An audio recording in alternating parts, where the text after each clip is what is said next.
رمضان رمضان ضیائے رمضان ضیائے رمضان ہے بخشش کا پیغام ہے بخشش کا پیغام ملا رب سے یہ انعام ضیائے رمضان ضیائے بسم اللہ الرحمن الرحیم۔ الکرم فرینڈز کے زیر اہتمام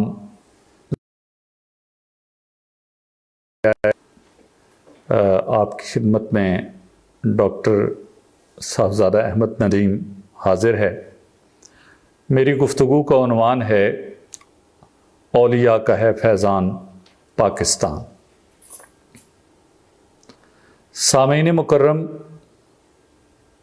میں اپنی گفتگو کو 3 حصوں میں تقسیم کروں گا۔ جب ہم یہ کہتے ہیں کہ پاکستان جو ہے اولیاء کا فیضان ہے، تو اس سے صرف یہ مراد نہیں ہوتی کہ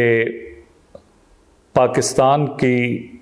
حصول کی جد و جہد میں اولیاء کرام نے حصہ لیا یا مشائخ اعظام نے حصہ لیا، بلکہ یہ بڑے وسیع معنی اور وسیع مفہوم کا حامل ایک دعویٰ ہے کہ پاکستان اولیاء کا فیضان ہے۔ سامعین محترم، قائد اعظم محمد علی جناح نے یہ کہا تھا کہ پاکستان اس دن وجود میں آ گیا تھا جب پہلا مسلمان برصغیر پاک و ہند میں برصغیر میں اس نے قدم رکھا تھا۔ اس سے قائد اعظم محمد علی جناح کی مراد یہ تھی کہ پاکستان بنیادی طور پر اسلامی تشخص کا نام ہے، اور اسلامی تشخص اس وقت قائم ہو گیا تھا جب پہلا مسلمان جو تھا اس سرزمین پر، اس دھرتی پر اس نے اپنا قدم رکھا تھا، کیونکہ یہاں کے برصغیر کے جو سماجی حالات تھے، یہاں کے جو مذہبی تناظر تھا، اس میں ایک مسلمان کی موجودگی ایک الگ انداز نظر، ایک الگ انداز فکر، ایک الگ تہذیب، ایک الگ شناخت کی موجودگی تھی۔ اس پس منظر میں اگر ہم یہ دیکھیں کہ برصغیر کی جو اسلامی شناخت ہے، جسے ہم ہند اسلامی تہذیب کہتے ہیں، اس کی تشکیل میں اولیاء کرام کا حصہ کیا ہے، تو پھر ہمیں یہ اندازہ ہوتا ہے کہ پاکستان جو ہے وہ کس طرح اولیاء کرام کا فیضان ہے۔ سامعین ذی وقار، برصغیر پاک و ہند میں اسلام کی شمع کو روشن کرنے والے جو لوگ تھے، جو مبلغین تھے، جو داعیان اسلام تھے، وہ تمام کے تمام صوفیہ تھے۔ باب الاسلام سندھ میں حضرت عبداللہ شاہ غازی، جن کا مزار آج بھی مرجع عوام و خاص ہے، وہ بھی ایک خاندان نبوت سے تعلق رکھنے والے، خاندان اہل بیت سے تعلق رکھنے والے اسلام کے ایک دائی اور ایک صوفی بزرگ اور ایک دائی اسلام تھے۔ اسی طرح ہم محمود غزنوی کے دور میں لاہور میں حضرت داتا گنج بخش علی حجویری کو دیکھتے ہیں، تو انہوں نے یہاں پہ اسلام کی تبلیغ کی اور لاہور کے اندر آپ کی تعلیمات سے اسلام کی شمع روشن ہوئی۔ پھر ہم اگر تاریخ کے سفر میں تھوڑا آگے چلیں تو ہمیں پتہ چلتا ہے کہ پرتھوی راج چوہان کے دارالحکومت اجمیر میں ایک درویش تشریف لاتے ہیں، حضرت خواجہ غریب نواز خواجہ معین الدین چشتی اجمیری رحمۃ اللہ علیہ۔ آپ وہاں تشریف لاتے ہیں اور آپ ایک تالاب کے کنارے اپنا مصلی بچھاتے ہیں اور اللہ کی عبادت شروع کر دیتے ہیں، اور دیکھتے ہی دیکھتے برصغیر پاک و ہند میں، جسے ہم موجودہ برصغیر پاک و ہند کہتے ہیں، اس کے طول و عرض میں اسلام کی ایک شمع روشن ہو جاتی ہے۔ اور پھر ان کے فیض یافتہ حضرت خواجہ قطب الدین بختیار کاکی دہلی تشریف لاتے ہیں، اور پھر ان کی دینی مسائی کا آغاز ہوتا ہے۔ ان کے فیض یافتہ اجودن میں حضرت بابا فرید الدین گنج شکر رحمۃ اللہ علیہ وہ اسلام کا پیغام عام کرتے ہیں۔ اس دوران ہم دیکھتے ہیں کہ جو اسلام ہے وہ شہاب الدین غوری کی شکل میں اور دوسرے سلاطین دہلی کی شکل میں بھی اپنی جسے ہم کہہ سکتے ہیں کہ سیاسی اور ثقافتی غلبے کو حاصل کر لیتا ہے، لیکن جسے ہم ہند اسلامی تہذیب کہتے ہیں، جسے اسلام کی شناخت کہتے ہیں، جسے اسلام کی روحانی پہچان کہتے ہیں، یہ پہچان ان اولیاء کرام اور مشائخ اعظام کے ذریعے قائم ہوئی۔ ہم اگر حضرت بابا فرید الدین گنج شکر کے ہم اثر بزرگوں میں دیکھیں تو ہمیں حضرت بہاؤالدین زکریا ملتانی رحمۃ اللہ علیہ نظر آتے ہیں، جن کی اولاد میں سے حضرت حضور ضیاء الامت پیر محمد کرم شاہ الازہری رحمۃ اللہ علیہ بھی ہیں۔ اسی طرح ہمیں اس دور میں اور بھی بہت سارے مشائخ نظر آتے ہیں، اور وہ اس بر صغیر میں اسلام کی شمع کو روشن کر رہے ہیں۔ دہلی کے اندر حضرت بابا فرید الدین گنج شکر کے خلیفہ اعظم حضرت محبوب الہی نظام الدین اولیاء رحمۃ اللہ علیہ نے 7 بادشاہوں کا دور گزارا، اور دہلی جو دارالحکومت تھا بر صغیر، اسلامی بر صغیر کا عہد سلاطین میں، اس میں روحانیت کی ایک ایسی شمع روشن کی کہ پورے بر صغیر میں جس کی کرنیں اور جس کی روشنی جو ہے پھیلی۔ یہ پہلا مرحلہ تھا جس میں ہند اسلامی تہذیب کی، بر صغیر کی مسلم ثقافت کی شکل و صورت کی تشکیل ہوئی اور صورت گری ہوئی۔ اس دور میں اسلامی شناخت کو ایک خاص ثقافتی تناظر میں، روحانی تناظر میں، معاشرتی تناظر میں تشکیل دیا گیا، اور اس میں جو خصوصی کردار ہے وہ مشائخ چشت کا کردار ہے، جنہوں نے ہند اسلامی تہذیب کی تشکیل میں اپنا کردار ادا کیا۔ اور بر صغیر کی جو اسلامی شناخت ہے وہ ایک عرفانی روایت کی، تصوف کی روایت کی، روحانی روایت کی شناخت تھی، اور یہ شناخت بادشاہوں کے کردار اور بادشاہوں کے عمل سے قطع نظر ایک الگ روحانی اور فکری اور علمی بنیادوں پر استوار شناخت تھی۔ اس کے بعد ہم دیکھتے ہیں کہ بر صغیر میں اسلامی تہذیب اپنی ایک شناخت قائم کر لیتی ہے۔ مسلم ثقافت جو ہے وہ اپنی شاعری، اپنے ثقافتی امور، اپنے ثقافتی معمولات، دینی معمولات جیسے مشائخ کے اعراس ہیں۔ اسی طرح ہم دیکھتے ہیں کہ بر صغیر کی جو اسلامی ثقافت ہے وہ اپنی مختلف شکلوں میں تشکیل پذیر ہوتی ہے۔ ہم دیکھتے ہیں کہ حضرت نظام الدین اولیاء محبوب الہی کے مرید خاص حضرت امیر خسرو کی شاعری ہے، ایک قوالی کی روایت ہے۔ اسی طرح بہت ساری تہذیبی شناختیں جو ہیں مسلمان ثقافت کی پیدا ہو جاتی ہیں، خانقاہیں ہیں، لنگر خانے ہیں، لوگوں کو دین کی دعوت دینے کا ایک پورا اسلوب ہے۔ تو یہ جو تہذیبی شناخت پیدا ہوئی ہے بر صغیر پاک و ہند میں، یہ تہذیبی شناخت صوفیاء کرام کی تبلیغی مساعی کے نتیجے میں قائم ہوئی، اور ایک شناخت بنی ہند اسلامی تہذیب کی جو کہ ایک منفرد شناخت تھی۔ اس کے بعد ہم دیکھتے ہیں کہ یہاں پہ مسلمانوں کا سیاسی اقتدار جو ہے وہ سلاطین دہلی سے مغل حکمرانوں کی طرف منتقل ہوتا ہے۔ تو پہلی دفعہ جو مسلم شناخت کو، اسلامی پہچان کو، اسلامی شناخت کو ایک چیلنج پیش آتا ہے، وہ اکبر کے دور میں دین الہی کی شکل میں پیش آتا ہے، جب ایک طرف ہندو بھکتی تحریک ہے اور اکبر کے دربار میں ہونے والے مذہبی مناقشے اور مذہبی مباحث ہیں، جن کے نتیجے میں اسلامی شناخت جو ہے وہ معرض خطر میں پڑ جاتی ہے، اسے خطرات لاحق ہو جاتے ہیں۔ اس مرحلے میں ہم دیکھتے ہیں کہ تبلیغی مساعی کا عمل جو ہے اور مسلم معاشرے کے اندر اسلامی شناخت اور اسلامی پہچان کو جو تشکیل دینے کا امر ہے وہ بھی صوفیاء کرام کے ہی ہاتھ میں ہے۔ ہمارے اس خطہ پنجاب میں حضرت نوشہ گنج بخش قادری رحمۃ اللہ علیہ وہ اپنی تبلیغی مساعی پنجابی شاعری کی شکل میں، پنجابی مواعظ کی شکل میں، پنجابی خطبات کی شکل میں اور اپنی دینی تربیت کی شکل میں لوگوں کے اندر عام کر رہے ہیں، اور لوگوں کو یہ بتا رہے ہیں کہ تم اسلام کے راستے پر چلو، دین کے ساتھ وابستہ ہو جاؤ، دین کی شناخت کو اپنا لو۔ اور دوسری طرف جو مغل دربار ہے اس کے اور مغل جو فوج ہے اس کے اندر حضرت مجدد الفسانی، شیخ احمد سرہندی، وہ اپنی تبلیغی مساعی کو جاری رکھے ہوئے ہیں، اور وہ ان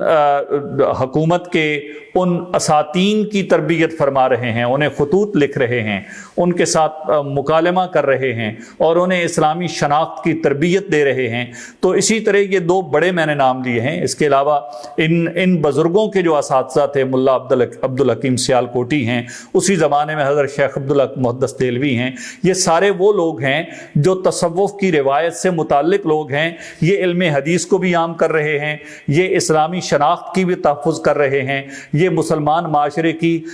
جو مذہبی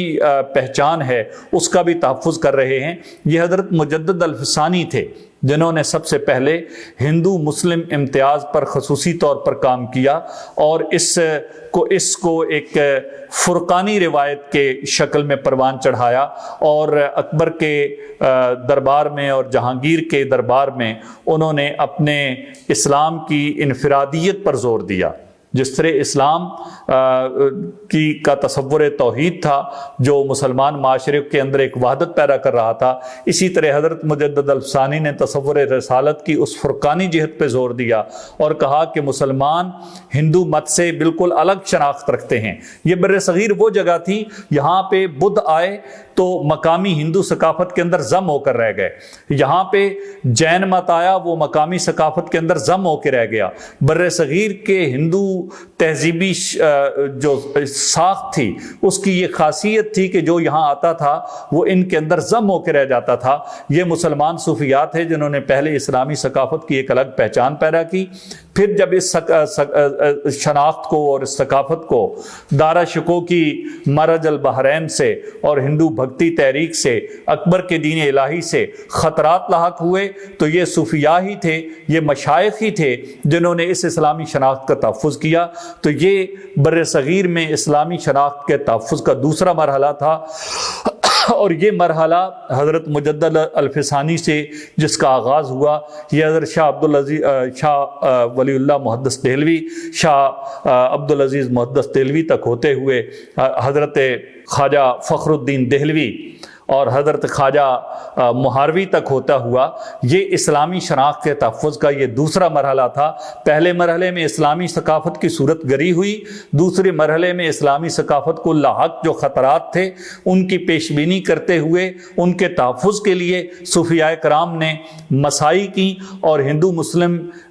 وحدت کے تصور کو رد کرتے ہوئے اسلام کی انفرادیت پر زور دیا، اسلام کے تصور توحید کو ہندو مت کے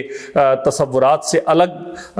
طور پر اس کی شناخت کو قائم کیا۔ اور تیسرا مرحلہ اس وقت آتا ہے جب بر صغیر میں انگریز کی آمد ہوئی اور یہاں مغل سلطنت زوال پذیر ہوئی۔ تو یہ جو ہمارا ایک غلامی کا دور تھا جس کا ایک طرح سے آغاز، جزوی آغاز 1707 میں اورنگزیب عالمگیر کی وفات کے بعد شروع ہوتا ہے، جس کے بارے میں اقبال نے کہا تھا ترکش مارا خدنگ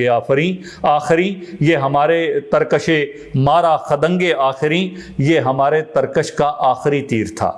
یہ وہ شخص تھا جو حضرت شاہ معصوم سرہندی حضرت مجدد الفسانی کے بیٹے سے اپنی روحانی رہنمائی لیتا تھا، جس طرح محمود غزنوی نے حضرت خواجہ ابوالحسن خرقانی سے خرقہ لیا تھا، جس طرح شہاب الدین غوری نے حضرت خواجہ غریب نواز سے فیض لیا تھا، جس طرح سلاطین دہلی میں سے التتمش نے حضرت خواجہ فرید الدین گنج شکر سے فیض لیا تھا، اسی طرح اورنگزیب عالمگیر کو بھی نقشبندی مشائخ سے فیض حاصل تھا۔ تو یہ صوفیاء کرام ہی تھے جو بر صغیر کی اسلامی شناخت کو قائم کرنے والے تھے، اس کا تحفظ کرنے والے تھے۔ اورنگزیب عالمگیر کی وفات کے بعد انگریزوں کی جو سازشیں تھیں وہ تیز ہو گئیں، مغل سلطنت تیزی سے زوال پذیر ہوئی، اور ہم دیکھتے ہیں کہ 1857 کی جنگ آزادی تک پہنچتے پہنچتے مغل سلطنت کا سورج تقریباً غروب ہو چکا تھا، اور بہادر شاہ ظفر کا جو اختیار و اقتدار تھا وہ لال قلعہ دہلی تک محدود ہو چکا تھا۔ اس دور میں ایک اور سازش ہوئی، یہ سازش یہ تھی کہ اسلام کی اس عرفانی روایت اور اس کی شناخت جو ہے اس کو متنازع بنا دیا جائے۔ چنانچہ ہم دیکھتے ہیں کہ ایسے مذہبی مباحث شروع کیے گئے جس زمانے میں انگریز تیزی سے پیش قدمی کرتے ہوئے لال قلعہ دہلی پر اپنے غلبے کو مکمل کرنے کی کوششوں میں مصروف تھا۔ ان دنوں میں جامع مسجد دہلی میں دینی شناخت رکھنے والے علماء کے درمیان مختلف مباحث شروع کیے گئے جن کا مقصد یہ تھا کہ مسلمانوں کا جو عرفانی تصور توحید ہے، مسلمانوں کا جو عرفانی تصور رسالت ہے، جو صوفیاء کرام کی قائم کردہ شناخت ہے، اسے متنازع بنا دیا جائے۔ تو اس وقت بھی علماء و مشائخ ہی آگے بڑھے، علامہ فضل حق خیر آبادی ہوں یا حضرت مفتی عنایت احمد کاکوروی ہوں، یہ سارے وہ لوگ تھے جو تصوف کے پروردہ تھے اور تصوف سے تعلق رکھنے والے تھے۔ انہوں نے اپنی مساعی سے اسلامی شناخت کے تحفظ کی کوشش کی، اور جب ہم دیکھتے ہیں کہ 1857 کی جنگ آزادی کے بعد انگریز نے اپنے نظام تعلیم کے ذریعے اور اپنے نصاب تعلیم کے ذریعے مسلمانوں کے دلوں سے اسلام اور ایمان کی حرارت کو نکالنے کی کوشش کی، جیسے اقبال نے کہا تھا فکر عرب کو دے کے فرنگی تخیلات، اسلام کو حجاز و یمن سے نکال دو۔ تو اس وقت بھی ہم مشائخ عظام کو ہی دیکھتے ہیں، مشائخ کرام کو ہی دیکھتے ہیں کہ وہ بر صغیر کے طول و عرض میں اسلام کی اس شناخت کو قائم رکھنے کے لیے اپنی کوشش کر رہے ہیں۔ اور 1857 سے لے کر 1940 تک جب جد و جہد آزادی کا آغاز ہوتا ہے تو ہم دیکھتے ہیں کہ اس جد و جہد آزادی کے راستے میں، اس جد و جہد آزادی کو اس کے منطقی انجام تک پہنچانے کے لیے اور بر صغیر میں مسلم شناخت اور دو قومی نظریہ کے تحفظ کے لیے، ایک الگ ریاست کے حصول کے لیے جن لوگوں نے بغیر ہچکچاہٹ کے اپنے قدم اٹھائے اور مسلم لیگ کی تحریک پاکستان اور قائد اعظم محمد علی جناح کا ساتھ دیا، وہ مشائخ اعظام تھے، وہ سیال شریف کے مشائخ تھے، وہ مانکی شریف کے مشائخ تھے، وہ پیر جماعت علی شاہ محدث علی پوری تھے، وہ بھیرا شریف کے مشائخ تھے۔ یہ سارے وہ لوگ تھے، اور بر صغیر کے طول و عرض میں شاید ہی مشائخ کا کوئی ایسا خانوادہ ہو جس نے تحریک پاکستان میں عملی حصہ نہ لیا ہو۔ اس کی وجہ کیا تھی؟ اس کی وجہ یہ تھی کہ بر صغیر میں پاکستان کا قیام اسلامی شناخت کے تحفظ کی آخری کوشش تھی۔ علامہ اقبال نے کہا تھا کہ اگر بر صغیر میں مسلمان اپنی الگ شناخت کے ساتھ زندہ رہنا چاہتے ہیں تو 1930 کے خطبہ الہ آباد میں اقبال نے جس کا مفہوم میں بیان کر رہا ہوں یہ تھا کہ مسلمانوں کے لیے ایک الگ ریاست ناگزیر ہے۔ تو اس ریاست کے حصول کے لیے جب مسلم لیگ نے سیاسی جد و جہد کا آغاز کیا تو اس جد و جہد میں ان کے دست و بازو بننے والے لوگ جو تھے وہ یہی مشائخ اعظام تھے، یہی صوفیاء کرام تھے، یہی اولیاء کرام تھے۔ جب قائد اعظم محمد علی جناح سے کہا گیا کہ آپ کی تحریک کے مقابل میں تو علماء کی ایک بڑی جماعت ہے جو پاکستان کے مطالبے کے حق میں نہیں ہے، جو متحدہ ہندوستان کے حامی ہیں، تو قائد اعظم محمد علی جناح نے یہ کہا کہ ہمارے پاس ہمارے اپنے علماء ہیں اور ہمارے اپنے مشائخ ہیں۔ مولانا عبد الحامد برایونی کا انہوں نے باقاعدہ نام لیا۔ تو یہ وہ لوگ تھے جنہوں نے آل انڈیا سنی کانفرنس 1946 میں بھی کی اور اس سے پہلے بھی اس طرح کی کانفرنسیں کی، اور ایک مہم کے طور پر بر صغیر کے طول و عرض میں قیام پاکستان کے لیے جد و جہد کی۔ اور جب پاکستان قائم ہو گیا تو یہ مشائخ اعظام ہی تھے جو اس کی اسلامی شناخت کے تحفظ کے لیے سرگرم عمل رہے۔ 1954 کی تحریک ختم نبوت ہو یا 1974 کی تحریک ختم نبوت ہو، آپ کو مشائخ اعظام اور اولیاء کرام آگے آگے نظر آئیں گے۔ تو یہ پاکستان جو ہمارے بر صغیر کے مسلمانوں کے لیے ایک پناہ گاہ ہے، کا ایک قلعہ ہے اور اسلامی شناخت کے تحفظ کے لیے بنائی گئی ریاست ہے، اس ریاست کو بنانے میں ایک طویل عرصہ اور طویل جد و جہد لگی ہے۔ ہند اسلامی تہذیب کی صورت گری میں صوفیاء کرام نے کردار ادا کیا، اولیاء کرام نے کردار ادا کیا۔ اس صورت گری کو جب خطرات لاحق ہوئے تو پھر اولیاء کرام اور صوفیاء کرام نے کام کیا، اور جب اس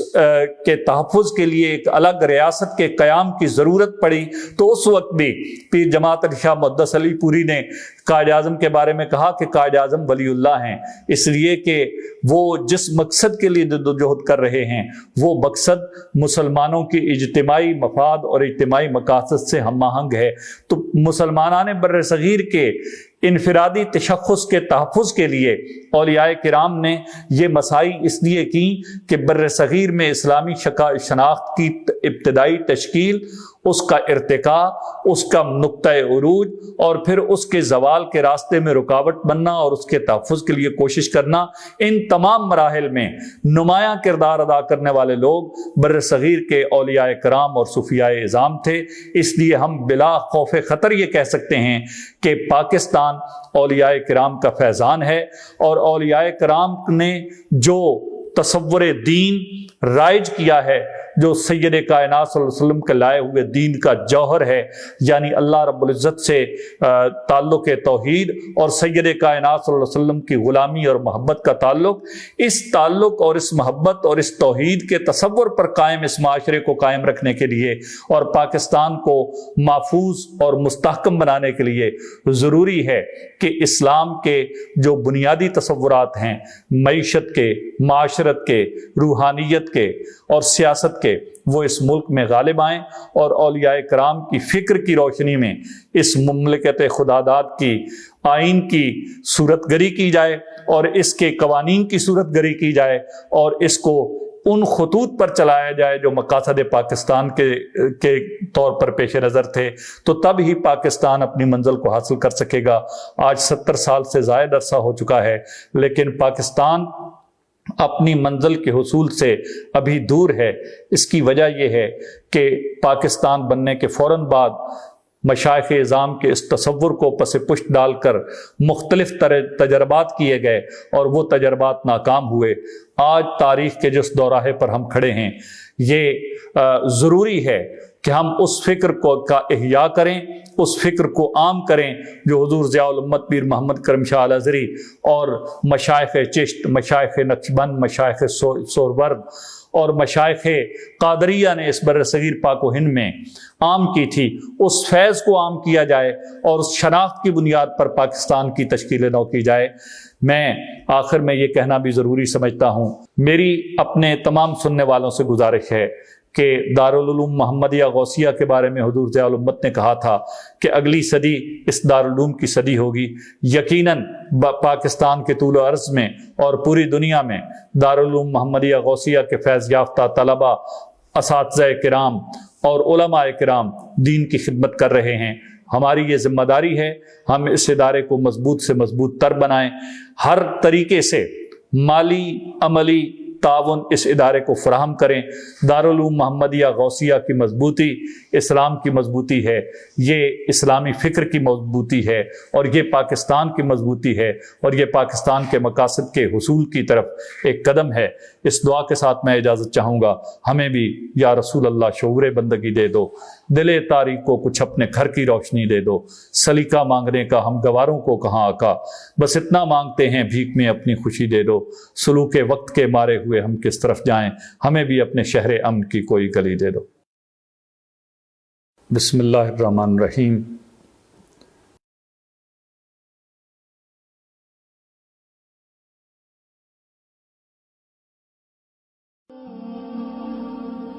رمضان رمضان ضیائے رمضان ضیائے رمضان ہے بخشش کا پیغام، ہے بخشش کا پیغام، ملا رب سے یہ انعام ضیائے